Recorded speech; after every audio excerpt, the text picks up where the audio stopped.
Welcome to the Event Life Podcast, where we dive into the live event scene and have conversations with the people who make them happen. I'm your host, Esteban Quadros, and I'm joined by the ever-insightful co-host, Jessica Barrett, and we're excited to share the conversation with you. Enjoy.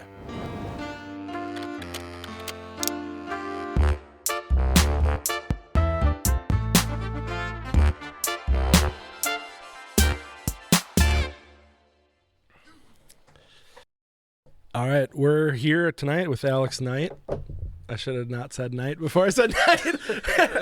But AKA DJ Goodnight, and dude, it's great to have you here. I have to start off with a story right away because I swear to God, the first time I met you, I was fixing your linen on your DJ booth.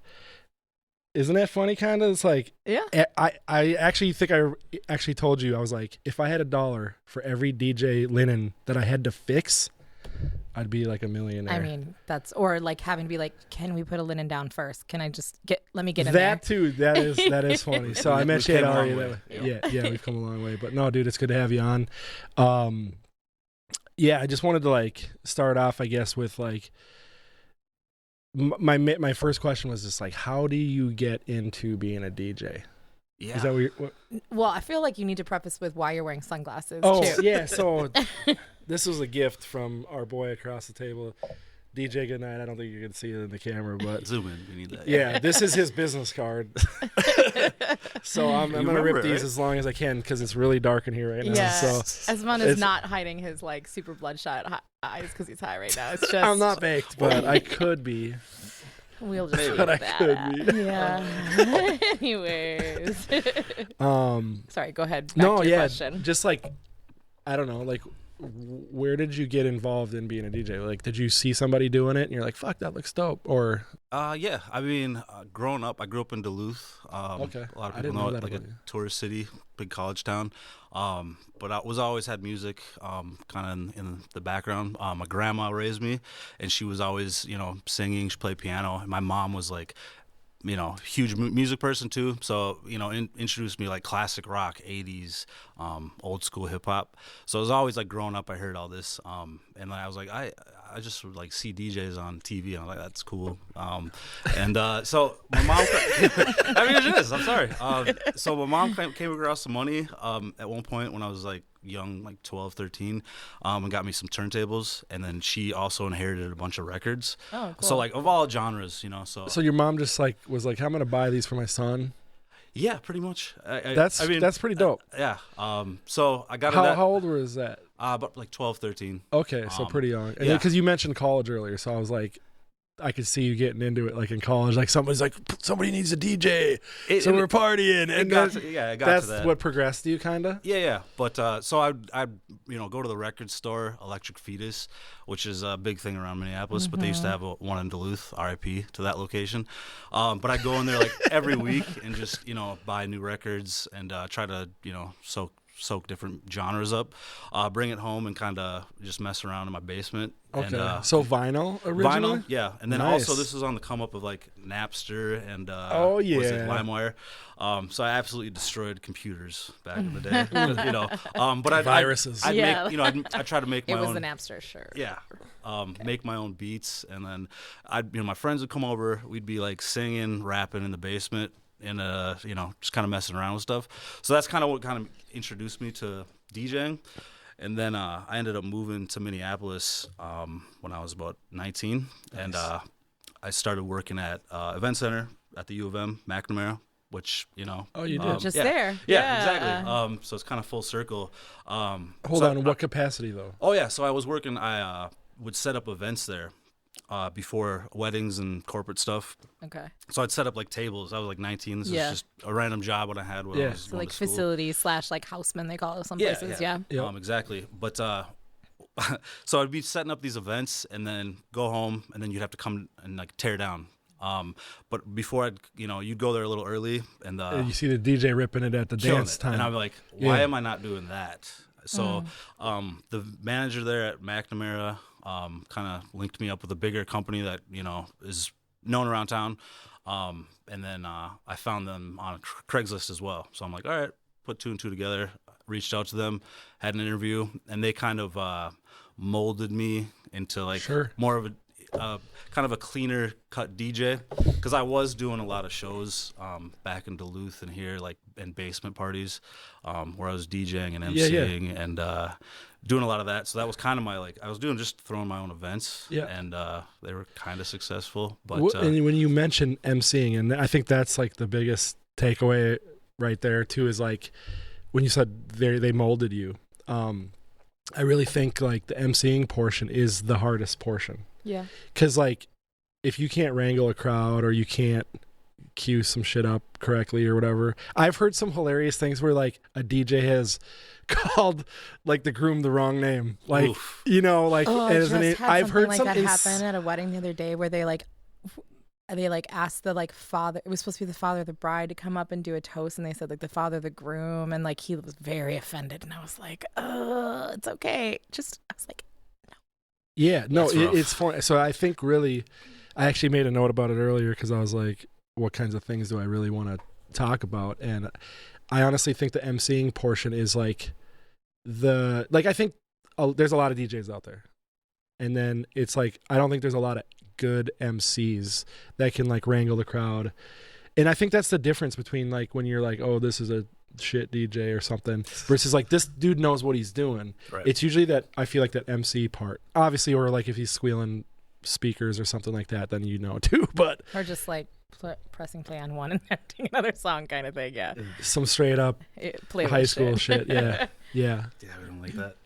But no, MCing, I like to pride myself on my MC abilities, and it's like you can really capture a crowd. Yep. And you just have to be confident, and you've seen where they're saying the wrong names, or they're just kind of like, and no one really knows what's going on, and I think that kind of sets you apart. In addition to being a DJ, you can have all the technical skills, and apply that, and it can be great. But if you in certain circumstances and events, you need to have a good MC that can really host and command a crowd. Yeah, it's super noticeable nowadays too when I'm at an event. Like I was just telling you before we started too, I had a daddy-daughter dance with my daughters. And God. Awesome. It was like a 70s kind of disco themed. So I'm like, they're going to play some ABBA and some YMCA, and they totally did. It was like the first 4 songs. Yeah. And then the DJ like squealed the speakers, and everyone was like, "Oh!" And it was like, okay, that dude's super green. Which when you're probably doing a daddy daughter dance, maybe you're not making You're the dough. commanding the dough with something but like that. He had like another dude who was like obviously there running it with him, and he had to like jump in and like fix it. And then like 3 seconds later, the dude made the same mistake, but it was just kind of funny. So, I mean, you can really feel the greenness of a DJ. I feel like, which sucks for because like. Even at Aria, there's a dude named Rayo. I can't remember what company he was from. Maybe Midwest Sound, and is that a company? I don't even know if that's a company. I think so. Yeah. Or Midwest DJ. I don't know. I don't know the company, honestly. I don't know, but good dude, and he had a bad mic system. And Alex and Patrick, you guys can attest to this too. If you don't have a good wireless system, and that thing cuts out during a ceremony.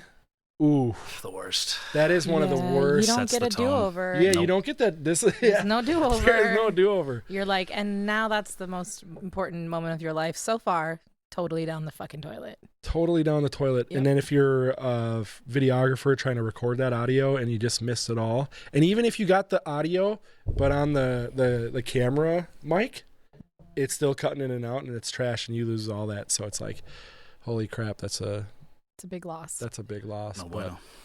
The mic system. So at the Aria event that I was talking about, this dude had like a really cheap wireless mic system, and it was cutting out throughout the whole ceremony. Mm-hmm. And it sucks too because when you're a venue, then people think that it's your. Of course, yeah. It's like the audio at Aria sucks, and they serve like, cold chicken. You're like, neither of those things are true. But okay. 100%. But yeah, no, that's the importance of a good. What is it? The QLX brand or what's the Shure? Yeah, the QLXD. Those are the one. That's the one. Yep. That's the system for all the geek nerds out there looking for gear. Those are the ones. You have to invest in, high quality equipment. Yeah. You know, it's just the way it is. Otherwise, you're going to get problems like that, and it just doesn't look good. So yeah, in that situation too, like he didn't have the money to buy his own system, so like he's like, this is what the company gave me, right? And it's like, damn, dude, like they set you up for massive failure. That's a tough situation. Yeah. Anyways, that's a tangent. Sorry. That's all right. Well, I do think too, like, there's a big difference, and maybe you can speak to that a little bit because you've done both. Between like, you can be really successful doing like club DJ work and then doing event DJ work. It's like, it's very different. It's the same thing for like event bartenders versus like just regular bar bartenders. Right. Different pace, different like things that are important. What was that like transition like for you?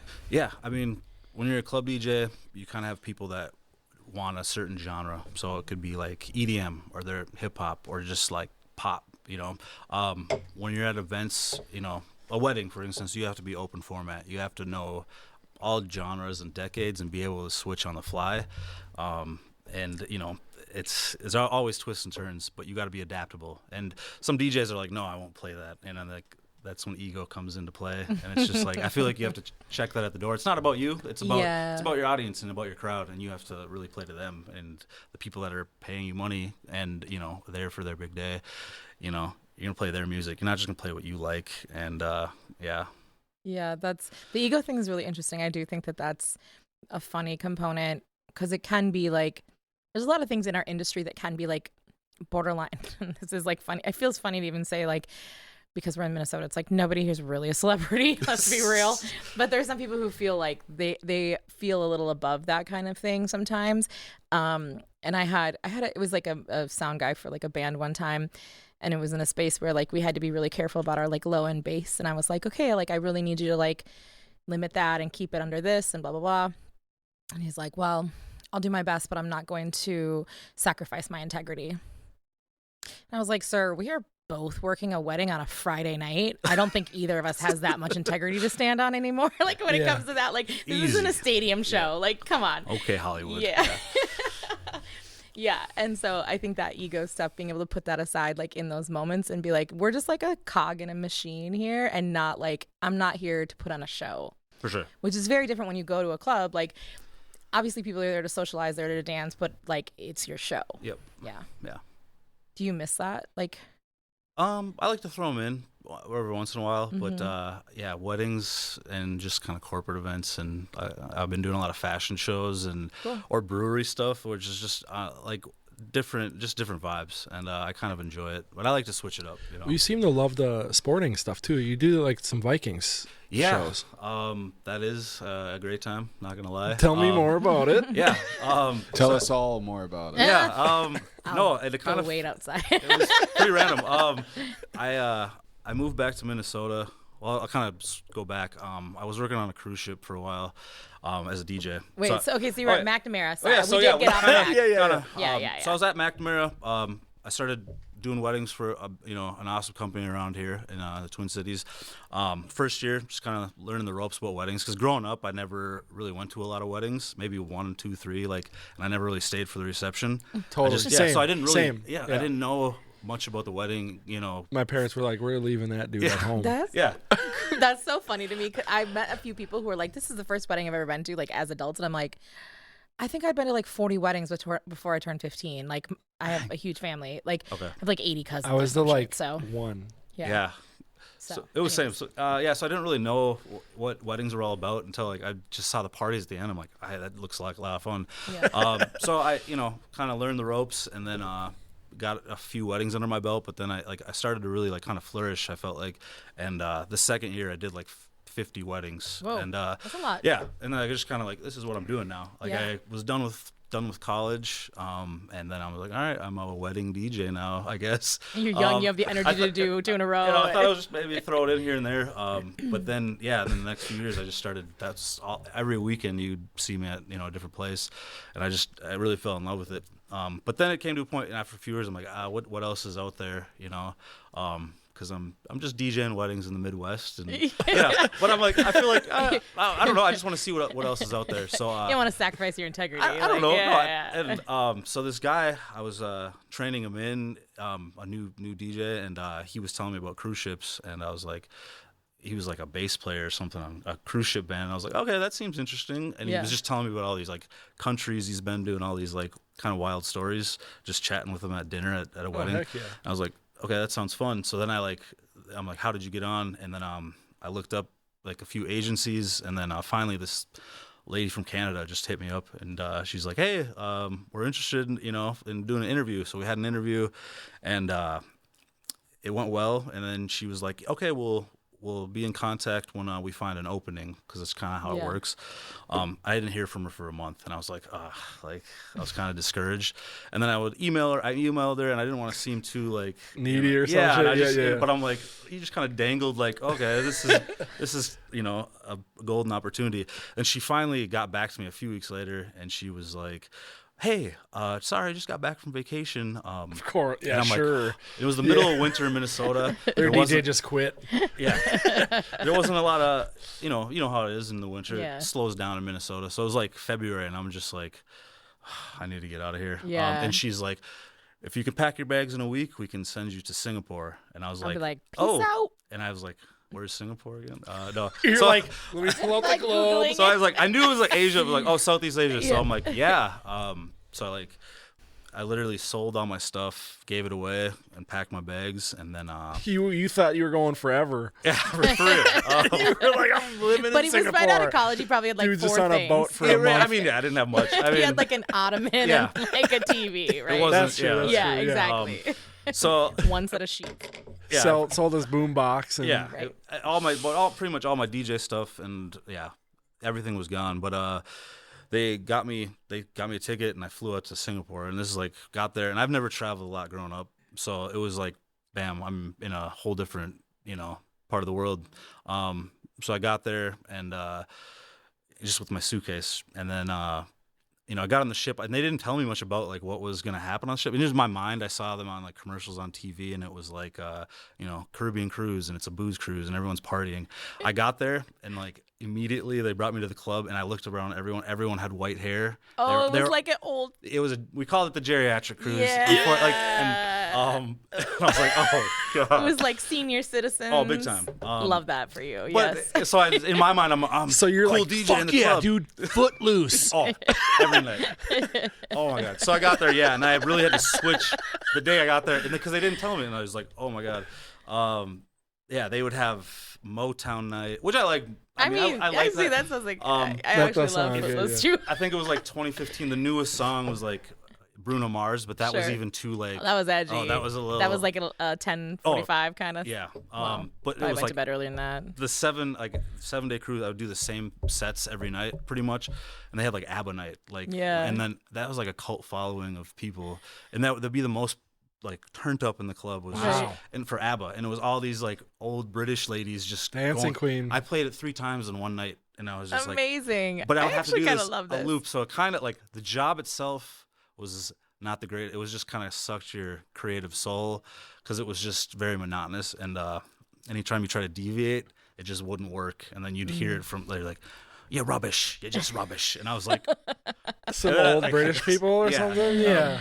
so I suppose had to he's- learn quick, and then I adapt to that. But then, I did like 6-7 months, and I DJ'd every day. So it was a lot, but it's like a floating city, so you're just living on this ship, and it's a big production, and they had to give me other work because like old people go to bed at 11 o'clock, or I never had to work really past 11 and 30. It's kind of all hands on deck. That's where the phrase comes from, right? yeah. Working on boats. That sounds about right. I don't know.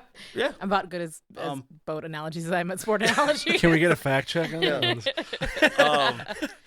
But I'd have to they'd give me other jobs. I was like running the spotlight at like these Broadway type shows that they did. So it was fun to do that and like other stuff behind the scenes and events, not just DJing. So I like kind of like that aspect of it too. Yeah. And I was friends with like all the sound, techs and the actors and dancers and stuff. So just fun to do that, and I didn't have to DJ the whole time, and it gave me other appreciation for what all goes into events. For sure. So I really enjoyed that. So yeah, did that, came back to Minnesota on my like break, and did a few weddings on my like vacation, and then went back and did it another like 4 months. And then I was like, yeah, this is a lot, but I met this girl on the ship, the boat. There was a spark of romance. So then what's that movie, Titanic? Were you drawing girls? We died, iceberg. You drawing girls on the boat, dude? No, just kidding. I mean, it just happens. So fast forward, I did another little cruise ship stint, but then I was like, we were trying to make things happen, and I moved out to Australia because that's where she was from, and I got a visa, and I DJ'd events out there, which is a kind of a culture shock too. Had to adapt. There's a lot of American music that carries over all around the world, but there's it's a different country. They got their own culture and own music too. So you just start like incorporating a lot more Kylie Minogue into your sets. Yes, she has some bangers. She's got some bangers for sure, but people don't aren't on her. About. Yeah, like it's an Australian. She's like huge. She's humongous. Oh yeah, but like in the U.S., she's not that big. Right. Yeah. So yeah, adapting to that. But I do a lot of weddings, and I live pretty close to the beach, so doing like beach parties and working at like pubs, and I was doing that for a year, and then my visa ran up in Australia, so I had to I moved back. They to kicked Minnesota. your ass out. Yeah. They're like, get out of here, dude. Tried to make it happen, but so moved back here, and I didn't have anything because I sold it all off. Mm-hmm. So it was a wild 3 years of my life. You had to get that ottoman back somewhere. That was gone. But then started working with the company again, and started doing weddings, getting back on my feet here. I was like, that was 2017. I think. So when did you start doing cruises? 2015. 2015. Yeah. Okay, and then did a year in Australia. Yep. So came back 2018. I think was the winter. So I came back great weather for 3 years. Missed 3 winters. Yeah. And came back. I was like, oh okay. Welcome back. No, I love Minnesota. Don't get me wrong. But so came back here and started just getting back in the swing of things, and do that for a few years. And I guess your question about the Vikings or sports. I got a job with an event company, like an experiential marketing company, and we were setting up stages, and they were doing booths at Vikings games or for other various contracts and stuff, and then running booths and kind of just being a part of that. Nice. So setting things up with the owner of that company. It's called Inkster. They're great. They do a lot of stuff around town. He called me up. He's like, oh yeah, they're looking for a DJ to run their pre-games before the games and do some charity events and all that. And I was just like, yeah, of course, sign me up. And so that's kind of just who I knew, and it kind of fell into place. But he saw I posted a lot of DJ events I was doing, and he's like, oh, you look like you're crushing it. And I don't know. I was like, I guess. So, so yeah, and then started doing that. 2019 or I don't even know what year. 2020, 2011. I don't know. I don't even remember. So probably not 2020. No, not 20. Yeah, that's a whole nother thing that we all kind of went through together. Our collective trauma. Yes. I don't know what you're talking about. No, I'm just kidding. So started doing that, and then weddings and events and just anything you need to DJ for. Pretty adaptable. And, so it's kind of my story, I guess. Random, but sure. What audio library for a DJ? How many songs are we talking? Ooh, 50,000. I don't know. Yeah. You collect it from friends, other DJs. Hey, do you got 1-800-ITS-DOUG? Oh, classic. You don't have it though, do you? No, I need that. You don't have it yet. Yeah, we're gonna get that. I dream about that song. You do? No, you don't. No, it is a just classic. stop teasing this song on the show. I know. People No one knows. There's a few people that know. If you know, you know. And if you don't, I guess you can ask for it. And you probably get Send us money, and we will give you that song. That should be the new theme song for an event like you. The intro, yeah. Maybe we'll redo that intro, or the outro will be the It's Doug song. That would be great. I'll get you that song, Alex, and you can cut that in.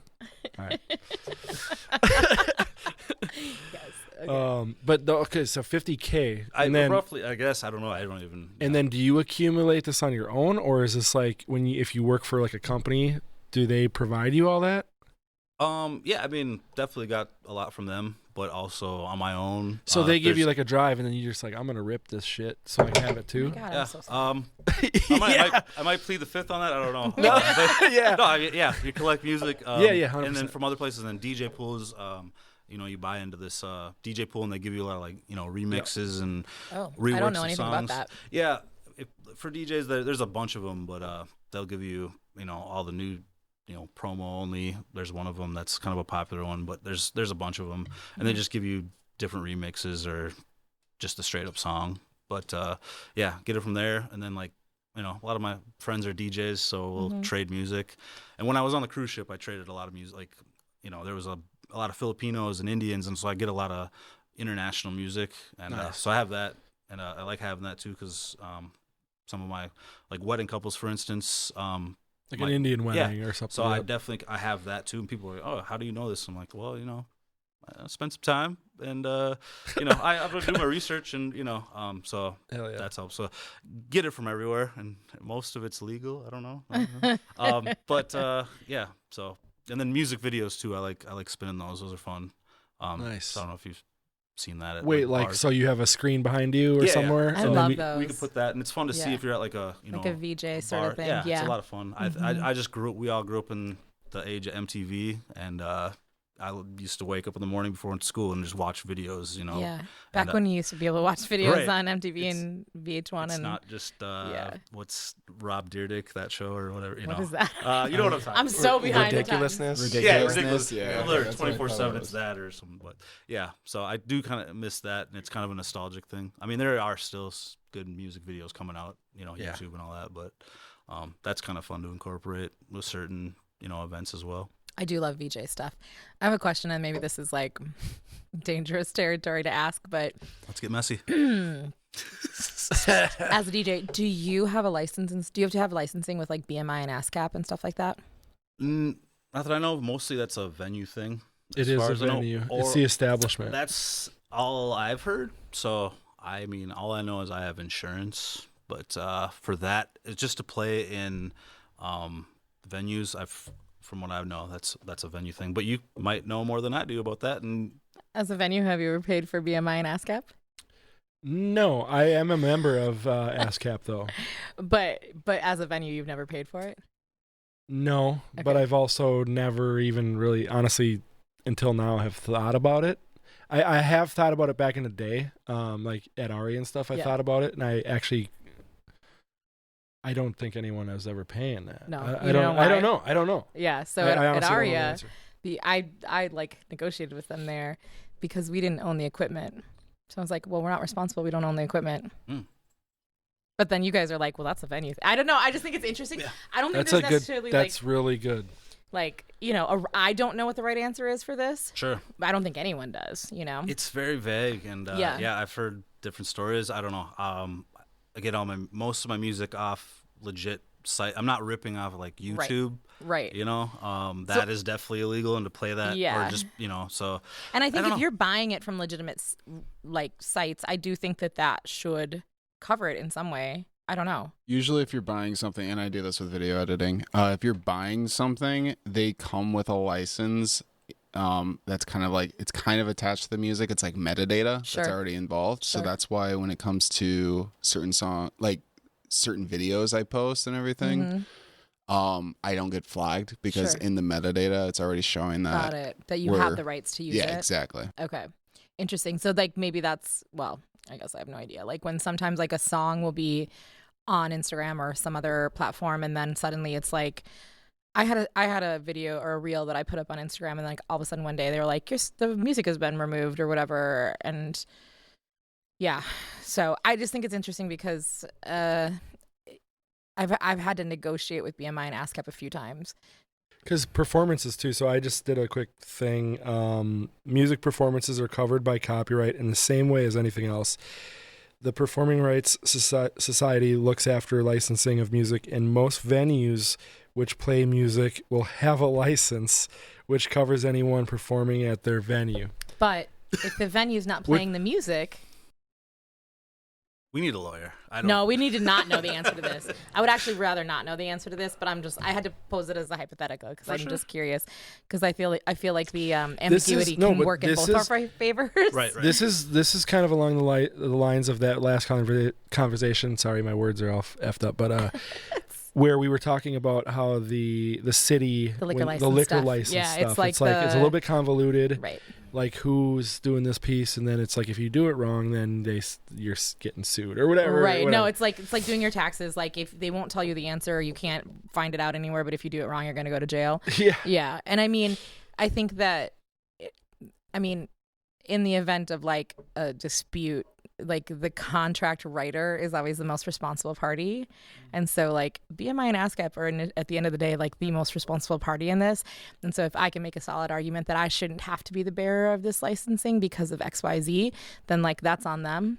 And if they sue me for it, it's like, well, you weren't clear enough in your description of what that is. Yeah. And so I have like the legal like kind of wiggle room to get out of that, because if I can understand, so here's where I like, if I'm a bar that plays music and I have built-in speakers, I have a sound system, I like pay for a DJ, like I hire you to come in, like yes, I should be the license holder in that situation because I am programming that music, I am playing it, I am providing all that stuff. As a venue, if you don't have a sound system, you're not the person hiring the DJ, like all of those different factors come into play where it's like, none of that is my choice. None of that is my decision. And I'm not the like legal holder of that stuff. So how can I be the person who's responsible at the end of the day for that license? Sure. No, I get all that. Yeah. I guess it's probably not very interesting to talk about, actually. So, like, we can move on from it. I just wanted to ask you because, like, I was curious when you brought that up as... Yeah. But then if you ever want to play music in the venue, so, like, at already at the end, at least, when you were there, it didn't have audio. When I was there, it did have audio built in. Yep. So there were times where somebody's like, hey, can you just play a little background music? So then I think that's a little bit different. So it does pivot a little bit. But it can also be that, like, if you're using, so like at Machine Shop, we didn't carry the licensing for the full event center, but we did carry the licensing for the break room, which was like that smaller, like Monday nights we were open to the public. You could do like food and drinks. It was like 40 people. I did carry a license for that because we were the ones playing the music at that time. Gotcha. But you can also sign up for something like, I think there's like a Spotify for business that's like you can just play background music in like a business setting or like in an office space, and then in that case you're covered under Spotify. I think the word venues is misleading too, because like a venue is like Palmer's Bar, where they have live performances and some of them play covers of music. Right.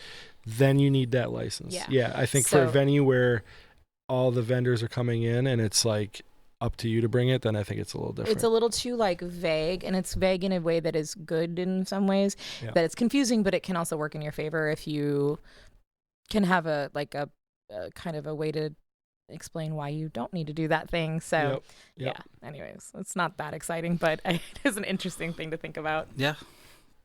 I'm super interested in that stuff. I'm a nerd. I'm a nerd. Like, hang on, we need to do a little more rabbit hole. Yeah, I'll say this, this karaoke bar I used to go to a lot, they did get sued by them because the karaoke was an amateur. The karaoke host was an amateur and was ripping it offline. It wasn't. So I don't know. Yeah, going through some sort of subscription thing. But ultimately, the owners of that bar got sued. Like, pretty bad. And, well, you use the term blurred line because the song "Blurred Lines" got sued for copyright infringement off of the drum beat in the intro. Yep. And I don't know, I've been playing music for 20 years and it's definitely like a little bit different, and it's got some similarities. Heavily inspired. Sure. I don't know. I might not go that far, but possibly, yeah. It could definitely be. And here's the thing, though. There's only so many rhythms and so many beats that you can do. Very true. There's really... And you listen to most songs, most of them have the exact same drum beat. Like, maybe one thing is a little different. You could argue that every drum beat is based off of, like, go back and find the earliest drum beat you can. And it's like... Well, now... So Ed Sheeran actually did go to court for a similar situation, and he ended up proving that it doesn't really matter, like, what you... like. he started playing chords in court, being like, what is this song to? And then they would say the name of the song. And be like, it's actually this song. Exactly. Yeah, 100%. Like he's saying there's no way you can come up and copyright a tune. Well, there's only 12 notes. Exactly. And I don't think a lot of people realize that. There are octaves of that, but there's only 12 tones. So you're going to have repetition, and you can only make that many chords. Like each key has 7 chords that you can play. Right. There's 7 different things in each, and so it's like you're playing in the key of C. You do a 1-4-5. There's every rock song is like a 1-4-5 or blues even. So they're all like at the base level, like the same thing. Yeah. Just a different rhythm intertwined in it. But if you look at the underlying melodies, or like not even the melody, but the harmony of the chords, it ends up being like the same freaking chord progressions. Everything in some ways has some elements of like that are derivative of something else. Like we draw inspiration from things, and in the world, it's like impossible not to have that like creep into your unconsciousness somewhere. Right. So I do have a good mashup of "Let's Get It On" and "Thinking Out Loud." I'm not even lying. I played it at a wedding, and it went over well. What's like the most inappropriate wedding song that you like to pull out? Like Kelly and I had a list. So I'm sure she kept a list for a long time of like the most inappropriate songs played at weddings. Like It Wasn't Me with Shaggy was one of them. Yeah. I play that all the time. I play it. It Wasn't Me and Gold Digger. Oh my god. Back to back, because I do love Gold Digger. They blend in well. But it's literally about cheating and gold digging, and that's always a taboo subject with weddings. Gold diggers, and I just love "We Want Prenup," and everyone yells it. And I'm just like, they love that shit. Yeah. So give the people what they want. Right. Oh man, that's so funny. Yeah, I mean, but out of that same kind of question, like, what is some of like the worst songs in general, or like, well, like 2020, when things are all weird with events and in general in life, that's when WAP came out, and it was either on everyone's do not play or must play. It was I don't even know. It was very divisive. By the title, I don't know the song. If I heard it, Cardi B, WAP. Yes, that's the one. That shift pair voice. Going back off I know. There's a whole story with that. Yeah, no, he did a whole thing about the song, and about how basically he just like said out loud, really loudly, that he doesn't know how to like take care of a woman, but he was just like, that's not a thing. That's Ben Shapiro said that. Yeah, he's very loud and proud with his chest. Doesn't know what he's doing. So, yeah. We were talking about that before. Can we cut that clip in? Yeah, no, we're put it in. I would love to cut that clip in, because I need to see that anyways. But oh man, we can pull that up afterwards. That is hilarious. But that's one. I mean, it depends on the type of crowd and what they're. There's a time and place for everything. There's like 11 o'clock songs. Yeah. My neck, my back is always in my pocket. That's a good one. If you're like a millennial. I swear to God, I saw one of like a church lady singing that song once, and it was hilarious. But there's songs that are, for me, I just think are overrated, and I like to. So you gotta hate a lot of songs. Oh yes, and I do love a lot, and I'll play them at most events. And there's some that are just timeless, and I actually don't get sick of them. What's a song that's withstood the test of time that you still love, that you used to love? And this could be a hot topic for a lot, but September, Earth, Wind, and Fire. If you have a problem with that song, it's played at everything. But there's something wrong with you, in my opinion, because it's just. It gets people kind of going a little bit. The second I start thinking about it, I'm like, yes. Do you remember? Well, no. Yes, what's funny too is because it's not a song that just DJs play. That is a song that pretty much every band plays. Yeah. True. It's got great horn section. It's great, and I don't know. I love that song. A hot topic. I play it at most weddings. Mr. Brightside, Let's Stop. Oh, yeah. Let's Stop. No, it's an unpopular opinion. I just think it's just not for me. But if you like it, whatever. Don't go to any Loon or Minnesota United. Don't go to any games. I just never got into it, but it is like, it honestly ends up being the biggest song. But again, it's not about me. It's about everyone else and you. But I kind of mentally check out. Do you have ones that you're like not willing to play? No, I mean, if you're paying me, I'll play whatever you want. Fair, That's how I approach things. I'm not gonna be like, no. I mean, if you're like the couple or the clients of the event, I'm gonna play whatever you want, even if it's like, yikes, that's gonna clear the dance floor. Ooh, which I do have a story. Like, Back in maybe 2012, at a wedding, and it was in a basement somewhere in like St. Paul. Lower Town? No, it's in the where like the mansions are. Something Institute. I'm trying to remember. It's something in St. Paul. There was a basement. Okay. It's a venue. Crushing it though. The wedding dance floor was packed the whole time, and the bride had one weird like must play on her list. I have an event planner. It was like check what's your jam. Yeah. It was one. It was the Seinfeld. It was a Seinfeld song. Like amazing. And that was her only must play. Yeah. So think I'm like in a deep Tupac, Biggie, 90s. Everyone. It's a basement party and it's great. And then she just like, are you gonna play it? And I was like, play what? What do you mean? And then I was like, looking at her list, and it was like the Seinfeld theme song. And I'm like, I can't even remember why it's just a show she loved. I mean, I get it, but why at a wedding? So, was it a Jewish wedding? It was not. No, that's a legit question because Seinfeld, it's like a I guess No, I don't. Okay. Or like East Coast or it was just kind of it was whatever. So I like. Again, full dance floor, but she's like, can you play it next? And I was like, yeah, of course, because it's your day and I want to make you happy. I politely threw under the bus because I'm like, if I just mix that You're like, the bride wants to hear so I'm like, all right, yeah. And I mean, that's fair, though, because otherwise I would be like, what the fuck? And everyone was, and she got down to it, and it was awesome. It was awesome to see her because it was, again, it's your day and I want to make you happy, but everyone else was like, what? Maybe, but I don't know. She just loved it. And I just want to make her happy. That's amazing. And then I quickly got everyone back, but it was just like that 30 seconds of a weird bass line. I love that though, actually a little bit. I kind of want you to like, can you start doing like one of those challenges where when people be like, oh, I want you to incorporate like this word into your like broadcast or whatever. Can I like throw out some options for you to like try to incorporate? Like, please. I'd like you to try to do like the King of the Hill soundtrack or like theme song. Yeah, right? Ooh. Yeah. Ooh. Somebody bring me a guitar and I'll just get Let's do it. I used to rip that on the guitar. Damn it, Bobby. That's my purse. You got butt movies. I don't know you. I don't know you. That's my purse. I sell propane and propane accessories. So I have a question for you. Get it back on track. Yeah, I'll get you back on track.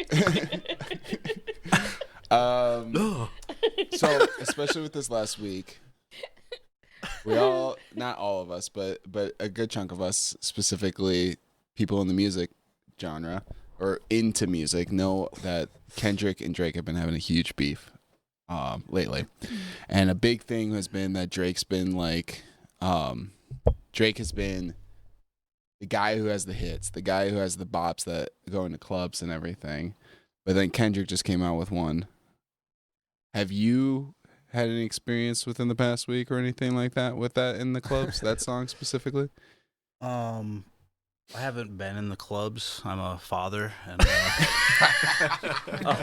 but I did play Not Like Us at a wedding, and it crushed. And it was like, what? And people definitely showed their sides, and I was on that side as well. So it's cool to see. Wait, what side are you on? The Kendrick side. And I also, at a wedding, I played BBL Drizzy during cocktail hour just because for myself. And it made me happy at least. I don't know. And it was just background music. No one really cared. But yeah. Does that answer your question? I don't know. That's so funny. So worst requests, I mean, they get worse as the night goes on, I'm assuming. Like people, as they get drunk, they're like, fucking, I need this song. Yeah. I mean, if you're nice and like it fits what's going on, I want to incorporate it. But if you're like super rude, or it's just like, I've already got past all the 70s, 80s music. Is there like a formula that you go off of when you're building this? Because you're like, I'm already past. So like, there's a structure to it a little bit. Kind of. It depends on, again, the event and the crowd. The client and all that. I guess most times if it's a wedding, I guess you're starting out with some classics. Get all generations kind of fired up, and then you progress throughout the night, and then you might throw in some older songs. But if you've already gone past that and you got Aunt Brenda and she's like, play We Are Family, but I'm playing Lil Jon. Yeah. I'm sorry, like it's just. Yeah, it's hard to go Read back to the that. room, Brenda. Yeah, and, Read Brenda. the room, Okay, so Brenda. so the strategy is kind of like start a little older and work your way into modern, or Yeah, for the most part, but you can go back at the last 15 minutes and you've been to many weddings. We've heard about 8 gajillion of them, but this is a fair question. Sometimes, that's how it goes, but sometimes it doesn't. So you just got to be adaptable to it. But and there's some classics that do you subscribe to the after 11, well, let's say we end at midnight, after 11 p.m. there has to be, at least at Midwestern white weddings, some Sweet Caroline and some Music Man. Yeah. Piano Man. Piano Man, Yeah, different genre. If that's what they want, yes.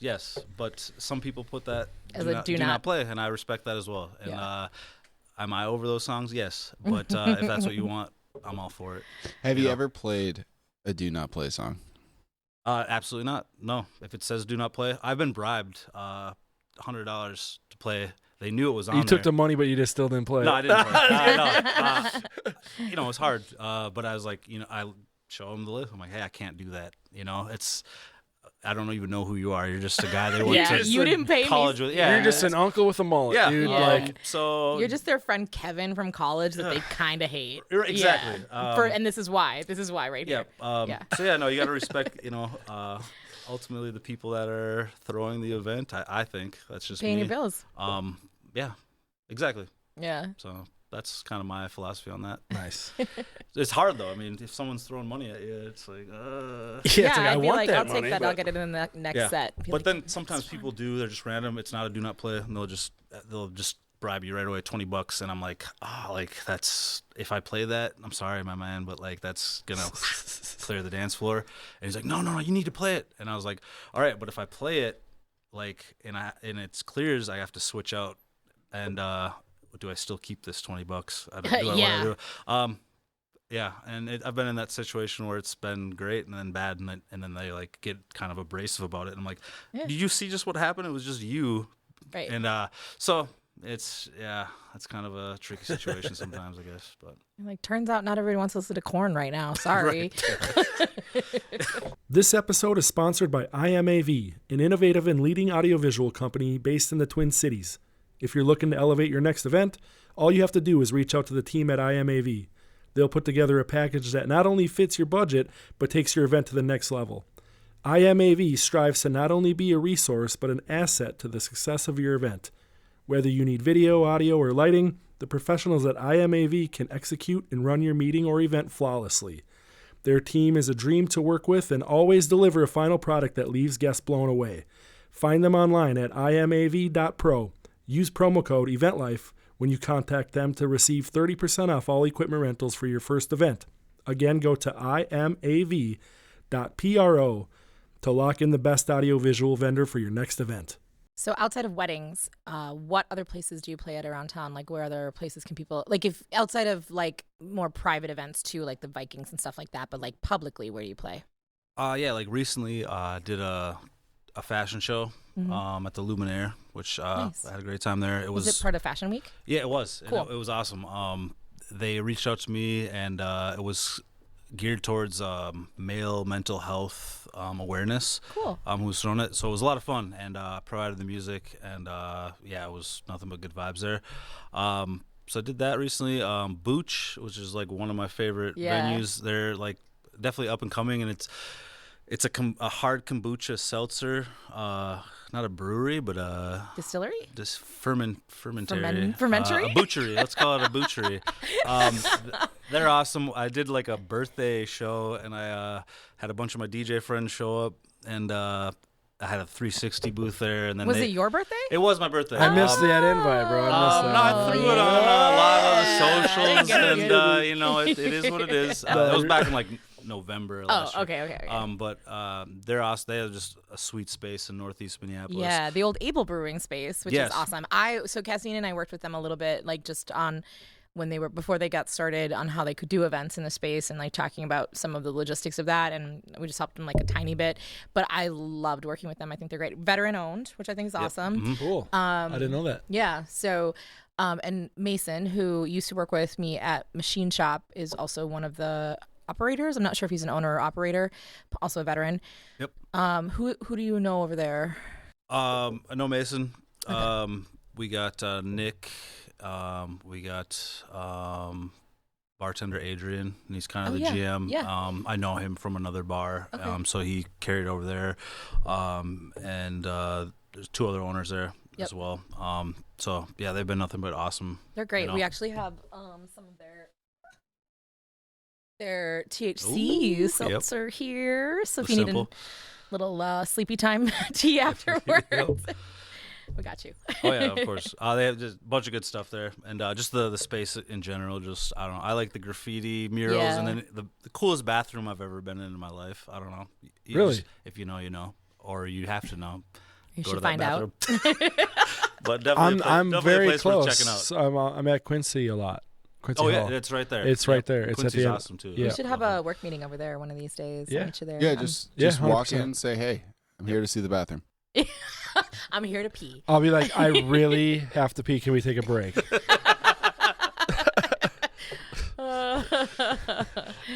Yeah. No, I love those guys over there. I think that's a great space and a great neighborhood, and there's like a lot of good stuff happening over there. We actually use that as like our ending location for the Hialeah Sip and Saunter last year. I remember that. We did like Solar Arts with Mintahoe and then Centro and then walked down to Booch. And it's really funny because on Google Maps that doesn't seem super far, but when it's hella hot outside in June and you're like in heels down those cobblestones, everybody's like, where is it? Like, I'm That's so the sorry. worst street in Minneapolis. It's figure it out. truly the worst. It is 100% the worst street. What in are we Minneapolis. doing there? I don't understand. they can't cover up they can cover up the cobblestone, but they can't do anything that'll damage it because it's historic cobblestone. They need to build it needs to be like those ice rinks where they build like a floating stage over it or something, like a glass top. I don't know. I heard somebody say they have to like remove the bricks, like brick by brick, and they're like historic. save them essentially. Okay. But they'd have to close that whole street down. But it to do looks like it's been repaired No, it's 2 million times, and it's been fucked up every time. big time. It's never good. And there's and it's a busy street. There's like a ton of different things there. There's a lot of little businesses. Yeah, Even Indeed just is to over go over there. to Central. Central's Venus actually a dope is a new spot. bar Venus, over there. yeah. It's awesome there, yeah. Is that Indeed right there too? Yeah, Indeed's right there. They're like the farthest you can get, and then Venus, and then there's Cantina. Centro or Vivier is there. It's just right next door. Yep. And then it's just some other just businesses and stuff. But Los yeah. Campiones, The gym, the The boxing gym gym, and the art and all of it. architecture's over It's there. an iconic street, but It just is. Style we Architects need to over fix there this. too, I think. Oh yeah, yep, They have offices there. yep. I think They so. do. Yeah. Yep. Yep. I tried to go to Bina's a couple weeks ago with some friends because we were at Centro, I think, and it was like a Friday night and it was packed in there. We were like walked in, I was like, nope, and just walked back out. I was like, I don't like standing and waiting. Oh, you couldn't even get us. Yeah, Yeah, I hear you. it was Yeah. packed. But it's a good thing for them. But, Yeah, you which know, is awesome. yeah, I yeah. really want to go there sometime and check it out and actually go inside and sit down. I'm usually like a Tuesday night, or something, because on the in between the weeks, Right. working the weekends. That's your Friday. Kinda, yeah. Yeah. So that's when I go in, and it's not, more low key. Yeah. So That's legit. All right, I'm gonna take these off because it's really dark in here. you have beautiful eyes. These are great glasses, man. I gotta yeah. say. It's a good hook. I like it. Holy shit, it's bright in here.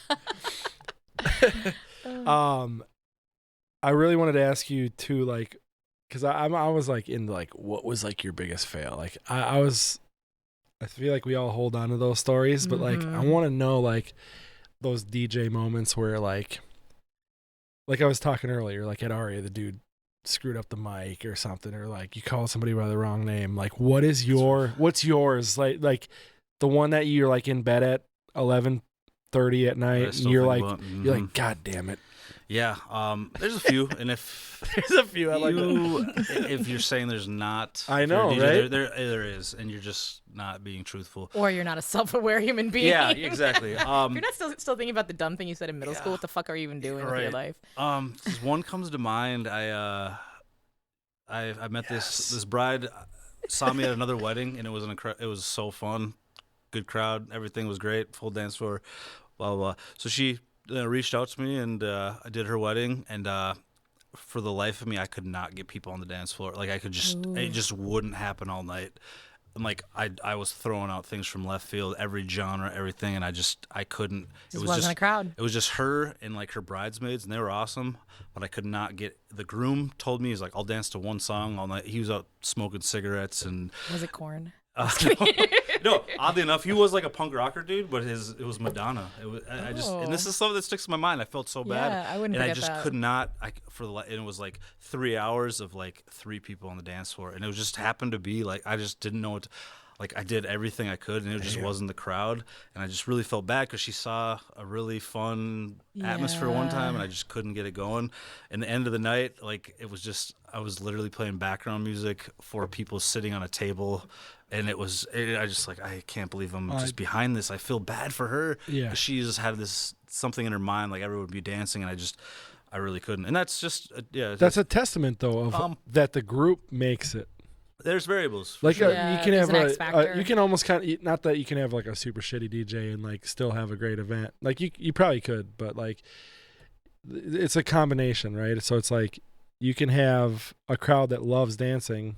And as long as you're just playing some songs that they like, it's probably going to be a good dance night. Yeah. But if they're not into dancing at all, you could have the best DJ, and you're probably not going to get anyone on the dance floor. It's just like no there's vibe. got to be like a tipping point too of like if you can get like 15 people onto the dance floor, you can probably get another 10 to 20 or something. Like, but 5. It was like that all night for 3.5 hours, and I just felt bad, but I I'm not gonna just be like, hey people, you need to dance. Right. It just wouldn't happen They weren't doing organically, it. and I felt bad for her because she was awesome, and Yeah. it was just her and her 4 or 5 bridesmaids, and I was just catering to them, and it was fine, but it was just like. Yeah, it was a rough one. I always think like the sparkler send off to it like 10:30 at night. Yeah. It's the killer, right? Let's It stop is a that. killer. Yeah, let's please stop that. Actually, it's so awkward. I understand that it's a great visual and whatever, but the actual execution of it is the most awkward, weird, like 20 minutes. And everybody's drunk, like everybody's kind of stupid. They're not listening well, and they're all just standing around. And then you're trying to light all of them simultaneously, which is like next to impossible. And and nobody's started on fire. And you relocated everybody now. Yeah, and you've stopped. And now dance. they're outside, and they like it feels good to be out there all of a sudden. Yeah. And then it's like you can't get them back in the dance floor. You lose the momentum. You lose the momentum. Yeah. Totally You have 2 agree. side parties going on, and Yeah. now it's all shitty. That's definitely shifted some vibes for parties, and I always I'm a team player if that's what you want. But I'm like it's hard to resuscitate like the atmosphere after that. So I also think, and this is like obviously a lot of people that are if they're listening, they're like event people, they know this already, but it's like the send off never really happens at the end of the night. It's not like it happens at 11:59. It has to happen earlier while people are still there, while people are still somewhat sober enough to do it. So it's like this weird. I get it. You're getting it for the gram, whatever, getting it for your visuals, but like it's not actually authentic, you know? Like if you're going to do a send off thing, like figure out a way to do it that's like actually your send off, you know? just organic, yeah. Yeah. There was one time I was at a venue that I don't really like going, and we can get messy if we want to. But All up to you. it was the venue manager and the photographer going at it, and I was just kind of like trying to mediate the situation, be on the bride side, just be a team player. But the venue was like, no, we need to do this at the end of the night, which, yes, I agree. But the photographer was like, no, we need to do it like right after first dances. And Yeah, I'm like, that's the other thing. The photographers are often not there till the end of the night. and sometimes I work with a lot of great photographers, but they can be it's just my way or the highway. And I'm like, well, let's work together. We're a team, and let's work in the background and try to come up with the best solution.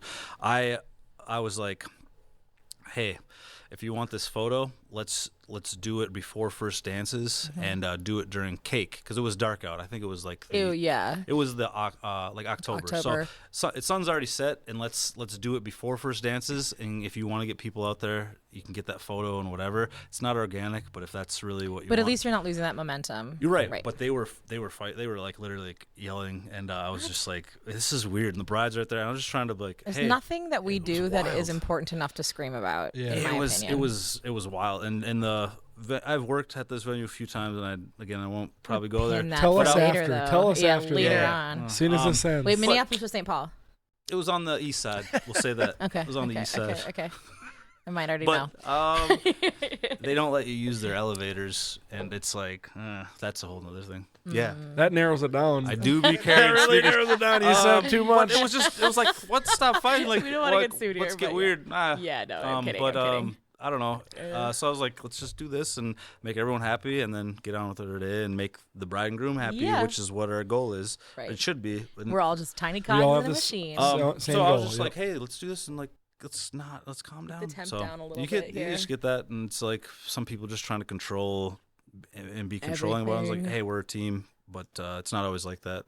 And yeah, I think this might be a controversial opinion, but do you prefer a really big dance floor or like almost too small dance floor? Ooh, good question. well, it depends. Like Aria, back in the day, I remember big weddings, 350 or whatever, and Commiserate to like the size of the group, yeah. obviously. Like, But at the same time, I remember it was about 90 there, and it's like, it just seems like pretty empty, It all I guess it depends on the crowd and how big the venue is too. But if like you don't want it to look empty, or Right. it just feels like it's like, it's just not a lot of people dancing. I'm always trying to convince people to have smaller dance floors all the time, because I'm like, if it looks like there's a football field of room out there, like especially in the Midwest, people will not go out and dance. It's too intimidating. I was like, if it's small, if it feels like almost a little too small, when there's 10, 15 people out there, it feels full, you know? Yeah. And you're never going to, very rarely, unless it's like you're doing like an East Coast style one, very rarely you're going to have everybody on the dance floor. Right. Yeah. Right. Yeah. But if you have like, let's say you have a more intimate wedding, like maybe 60 people, and I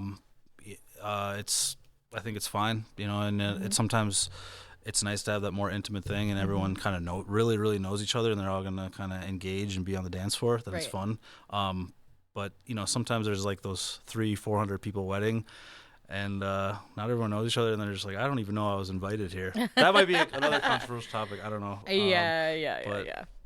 Like second cousins and such, and dad's like, friends. Yeah, random neighbors, or just I don't know. You're here for a card. I don't know. Quickly going back to the sparkler thing, only because I did the sparkler send off for my wedding. Yeah. Oh, that sucked, dude. No, just kidding. No. Sorry, I wouldn't No. No. I think this, what you're talking about right now, about the amount of people being there, is like it's a good merger with the sparkling send-off, because for us it worked out well, because we did leave. Like, we went straight to the car and we were like, oh yeah, deuces. that's a real send-off. But there you go. Yeah. it was also like, it was nice because we had like, it was like a 40-person wedding, because we had our wedding in 2020, so we couldn't have really anybody there. And so it honestly was super intimate, and I think that's where like that was like, that's the beautiful thing, is that sparkler send-off. sure. Yeah. But I did see my buddy's wedding do the sparkler send-off when they weren't leaving, and so my buddy is like, he's a videographer, and he's a very like precise guy. And so it was I'm like sitting out there having a drink because it's too hot inside. I'm like watching this whole thing happen, him running back and forth with him and his wife, like just going over and over again to get the shot. to get the shot. Yeah. And it's like, at that point, now that's like super post. It looked great. I saw the video. It looked great. I saw the photos. It looked great. Right. But in the moment, was it enjoyable? Like, forced. no. it was kind of awkward to watch. Yeah, not gonna and like lie. probably some people burn their fingers on those sparklers, and it's just it was getting low. Yeah, because it gets down. They go fast. That's like, I think people don't realize like how fast you have to do it, because they start to burn, and then it's like, by the time I've lit the people at the end of the line and get to the front of it to light theirs is like halfway done, and now you got to like move fast. Yeah. I would like to watch some sparkler mishaps. Oh yeah. Do we have time? Like a hair starting on fire or something. There's got to be a couple of those. Just out put there. a what do they call it when they put a bunch of shows together? A compilation. Yeah, we'll Put do a a like compilation of people bad getting sparkler send off fireworks, compilation. Somebody's dress sparklers. starting on fire. Yeah. That was always I my love nightmare that. too. Oof. Scary stuff. Yeah. I like it, though. Like, I like a little chaos in some Yeah. weddings. and stuff. Well, you have to if you're DJing weddings. There's a lot of chaos, I think, that comes with it. I'm Like, pop- even like contracts and stuff. Like, I'm just Yes. like, so like when you're not even necessarily just contracts, but like the whole timing of like meetings and stuff like that. Like, what's that structure look like for like the average client? Like, you're meeting at how many days out? Like, I would say roughly a month. Like, let's say, you sometimes you have to book a year, sometimes 2 years in advance. A wedding, I guess, if it's like a Tuesday afternoon cocktail, might probably most likely be open, but it's kind of supply and demand thing. But once you get kind of locked in, I would say for a DJ about a month in advance. I usually meet over a drink or a coffee, depending on what you like, Nice. to see what they like, and then I send out an event planner to fill out, customize it from this music that's playing, while people arrive till your last song. So leave it up to the couple to customize and pick out those details. But yeah, like a month out. I think that's, because it kind of gets stressful in those last few weeks, and I just like, let's just kind of get you right here. And I've been in planning meetings with clients, and they're like, yeah, we still got to select our first dance song or whatever. And it's like 10 days out, and they haven't picked it yet. And that's something I like. I always like, I can give you suggestions, but like a first dance song, it's like intimate and romantic. It's romantic. That's something you got to really pick, or like coming down the aisle. If it's the bride or groom coming down the aisle, I feel that's something more special to you. It should be a little more intimate. But if you need other, things like, because I've just been around to so many events, I'm like, I can give you suggestions on this, but yeah. Nice. For the person starting out in DJing, like what kind of advice would you? Ooh, yeah. I'm starting my DJ career, by the way. Oh, okay. I'm gonna be Bad Night. Do you have a stage name or a DJ Stage Row? Ooh, fire. DJ Quad Bro. That's it. Actually, I knew that's what something. Jenna. Shout out to Jenna. Worked at an Aria with us. Yeah. I just be open to Quad Bro, dude. I like it. I'm not mad at it. That's my email, by the way. Nice. Just be open to learning and soaking up, ideas, and just if there's, a lot of times I know a lot of like local DJs started out with a bigger company like myself. I was gonna say, do you need a mentor to kind of like learn that and side? I do. Shout out to DJ Nate Frog. Nate Frog? Yeah, this is a joke. Not Nate Dogg. Nate Frog. I was drunk one time and called him Nate Frog. That's a whole weird story. But I love he was Nate definitely a guy that mentored me and showed me a lot of insight, and definitely kind of helped me out a lot in my younger years. Because I know how to DJ. I know a little bit about weddings, but help kind of mold me where I was. But sometimes they may start out with a local company or just go to other weddings and kind of soak that up, and you see kind of what's good and bad about things. Totally. And luckily, weddings are like similar from one to one. For the most part, yeah. Like the structure and the flow is not too different. So it's like as long as you can learn, like down. you can kind of get a pattern down, and then if it changes a little bit here and there, you adjust. But and just be adaptable. And if you want to go into weddings, or some people they're into like bar mitzvahs and quinceañeras, that's their lane, or clubs, or there's it's a very broad spectrum of events that you can be doing. But weddings, I fell in love, and it's just been a consistent great time. And I 100%. still show up and have I've done a lot of weddings with you, actually. So I don't think I ever have. we definitely have. Did we? You just don't remember me, and that's weird of you. It's fine. No, it's fine. I'm sorry. It's totally. At Machine Shop? We've definitely met. Oh my God! No, we just met at Star Wars. I know that. No. Like I definitely met you before. I'm a dick. I'm sorry. No, it's totally fine. And things blur together, and that's totally fine, because I do the same thing to like other vendors I work with. I'm like, I know we did something, and they're like, I don't know where it was. We definitely. There's been like 2 or 3. It's fine. Because I'm just a nicer person than you. That's fine. That's fair. Legitimately, playing with you. guys, I will own it right now. I am terrible at remembering people's names and like where I've met them and like how I know them, and I am really forgetful about that kind of stuff. And it's like to the point where like when I go to networking things, sometimes I'm like, don't leave my side, because if I don't know this person's name, I'm gonna be like, have you met Esteban? So they can be like, oh, what's your name? I'm like, oh. Good trick, though. Yeah, that is a really good trick. Yeah. No, it's sorry all if good. you ever hear me do that. I'm pretty sure we've done that. Yeah, can't remember, but definitely work with mutual like Castina, who's GOAT. She's awesome, and we all know her and whatever. But there's been a few events. But you didn't start. You came back in like 2018. I'm sorry. There was a span of 3 years. It was kind of maybe like I was still at Machine Shop at that point, so that would make sense. not at Machine Shop. I just know. Yeah, maybe. Maybe. And I don't know. I was there just a lot, and I was there a lot of times, like not actually working the wedding. Like I was like there helping and like doing the flip or something like that. So I could definitely see where we would have met there, but I like probably didn't. You were so focused on something else. Yeah, or like I wasn't the main person, so I didn't have all the vendors' names and stuff. And I'm always just like, hey, how's it going? I'm not offended at all. Yeah, you are. I can tell you are. You're just an asshole, but that's fine. No, it's true. I am an asshole. But I don't know if you haven't figured that out yet by now. Then. But I do. I'm gonna say this: the Star Awards was. I've always heard about them and I've seen them. I just for whatever reason I was like not available for the last maybe like 4 or 5 years when they were happening. I went last year or this last March. Definitely a highlight of my year. Yeah. It's the best part of the year. Oh my God. Like it was just it was like the Oscars of being in events in the Twin Cities. That's exactly and how that's I what it is. describe And great time from front to back, and you did end up giving me a ride. But where to is the question. I disappeared into the night. Yes, you did. We'll just leave it.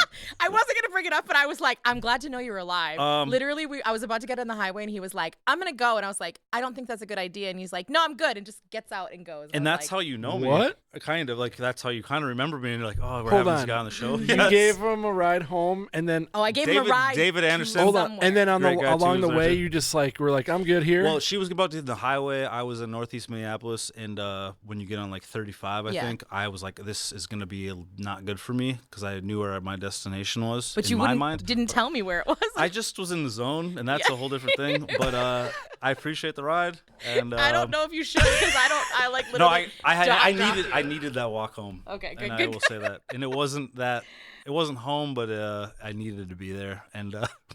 It was like we'll leave it at University in 4th. Yep. I'm so confused. And where you're going to get on 35. And he just was like, I'm going to go. And I was like, no, this is. And he's like, yep. And just gets out. And I was in the middle lane. So it wasn't even like he got out like right on the road. Yeah. He like had to cross traffic. And I was like, it was fine. I don't know what just happened. I'm confused. I know. And that's where I left you at. But now I'm here. And and you didn't die that night. No, I didn't die. I went to a corner store. I got a sandwich and like a Gatorade. Also, I'll never forget you. Yeah, exactly. So that's what I want to...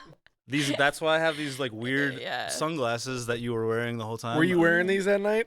Yes, and I gave that to you, and you were wearing them. And there was a pair left in my car. Are you wearing them? Like you're always? I can't. Yeah, fair enough. We went. Unless you start making prescription ones. A guest in your car. That's a lot. But he just left a half dozen of them in the back seat. Yeah, I mean that's how I leave my mark. Like a parade float, just throwing them out the window with people. Exactly. So that's funny. Anyway, dude, that is a great. It was a good time. Star Wars and I will be there next year, and I want to be more a part of it. Yeah, he did pull me aside. You were cheesing over that whole thing, and that was a great event for you to like. Well, I can introduce you to who's going to be the director next year. Okay. I would like to talk after and learn about that as well, because I do want to connect you into that if possible in some way, shape, or form. If it works that way, just depending on what they want to do. It's awesome. But yeah, there's a couple other people too that I think need in. Mm-hmm. Yep. Yeah, it's a great opportunity. Yeah, everything that goes into that was just it was good to see people that you kind of recognize. Yeah, in a whole different setting and just different vibes. Yeah, and like I'm glad it happens in March because like that's like a slow time for us. It's most people. So. Yeah, 100%. Yeah, that's awesome. Thanks so much for. I mean, fun. I think we have to wrap it up though. Yeah, we probably should wrap it up. So hey, thanks for coming in. Thank you. We'll talk after the show, and then will we come back sometime? Come back sometime. I won't. I'll forget. I feel like we just scratched the surface. There's so much that I want to ask about, like the technical stuff that I don't want to bore everybody with. So I'll probably ask after the show and stuff. But it's super fun to hang out. Yeah, I appreciate if this is what it takes to hang out with you finally. Oh, come on. Come on. We're all busy, but I'm glad it all fell into place. And shout out to both of you and the boys behind the boards. Yep. And Event Life TV. I'm a fan. I love you, bro. That's what I'm listening to. Hey, thanks for coming in. Thank you. Thank you for watching the podcast. Hit the like and follow button to stay updated on our latest episode. If you have ideas of topics or guests you'd like us to interview, drop us a comment, and we'll see you next time.